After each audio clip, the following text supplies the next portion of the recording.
Hi guys, welcome back. This is Coach Hags, again in sunny Salamina. Today we're going to be discussing something very interesting and different, and that's your response time or your reaction time to the buzzer and how we're going to measure it.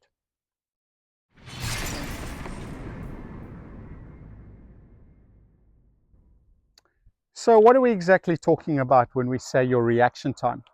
Well, if we go to a 4-stage match, there's going to be 4 starts. There's going to be an RO with the buzzer starting you 4 times. You go to a 6-stage match, 6, 8-stage match, 8 times, 12 at a bigger match. So every single time the RO says, "Are you ready? Stand by," and presses the button, you have to react to the start signal and get going on your stage. Now, not many people think about this. There's a dwell time there. If you play back any of your videos where you're responding to the start, at the start, you will see when you play it back in slow motion that that buzzer, that beep, isn't just a beep, it's a beep. It's really, really long. You have to learn to react to the first indication of a sound coming out of that timer. React to the first part of the B, not the beep, and you can bring your first shot times down. Now, how do we measure this in a manner that gives us good feedback as to whether we're improving or not? Well, I'll show you that today. And I learned this from the master of shooting, Eric Graffel, something I learned many, many years ago. And I do practice this once, twice a month, just for fun. It doesn't take a lot of ammunition. It's one shot. You don't need a target, but you do need to fire a live shot. Excuse me. So let's just get right into it. What we're going to measure is the response time it takes for your ear to hear the audible start of the beep, your brain to register that it's heard that, and to send the signal to your trigger finger to manipulate the trigger. So we need to eliminate some variables. We need to eliminate the draw. We need to eliminate aiming. We need to eliminate all those things that could give us an erroneous measurement of that time, so that when we compare our time 3 months ago to our time today, we can actually see that we've improved, or we've got worse, or we need to work on this to get better at it. So we eliminate the target, so we don't have to aim because we don't need a target. We eliminate the draw. We don't need to draw out of the holster. We eliminate the pre-travel on the trigger by having our finger ready on the trigger. And you can close your eyes too, so that you can be more in tune to what you're hearing. I wouldn't close my eyes on the stage before you're going to start, but just for training.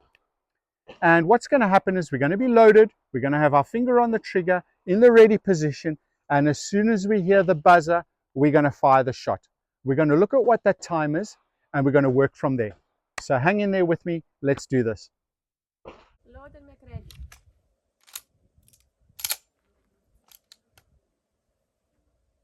Are you ready? Stand by. Stand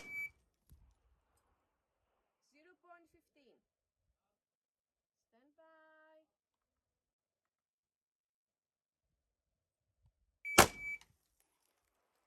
0.16. Stand by.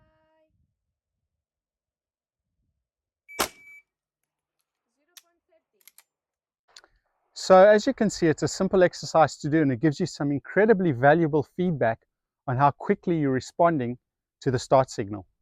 I'd suggest watching those videos in slow motion, hearing how long that beep is. I think in my last one, I remember still hearing the beep after I'd shot. So I'm responding right at the very beginning, and my numbers prove that. So my first shot response time was a 0.15, I think. Then I went to a 0.16. Then I did a 0.13.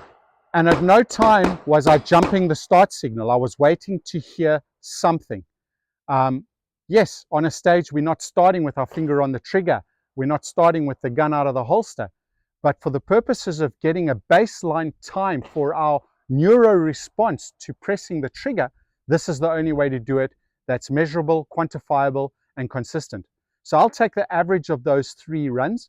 I will write them down in my notebook. And next time I do this exercise, I will compare. Those were very, very good times for me. My response time was good. I'm very happy with that. If it gets worse, I know I need to pay a bit more attention to what I'm hearing, how I'm hearing it. Whilst we're on the subject of the timer, It helps when you're on a stage to watch the habits of the range officer. Does he delay? Is he quick? Or is he random? A really good range officer will not have a pattern, but most of them do have a pattern when they are rowing. And it's good to know what to expect. It does give you a little bit of an advantage as to what's going to come once the RO says stand by. I hope you've enjoyed that video. Get to the range and practice. Have a great day. Cheers.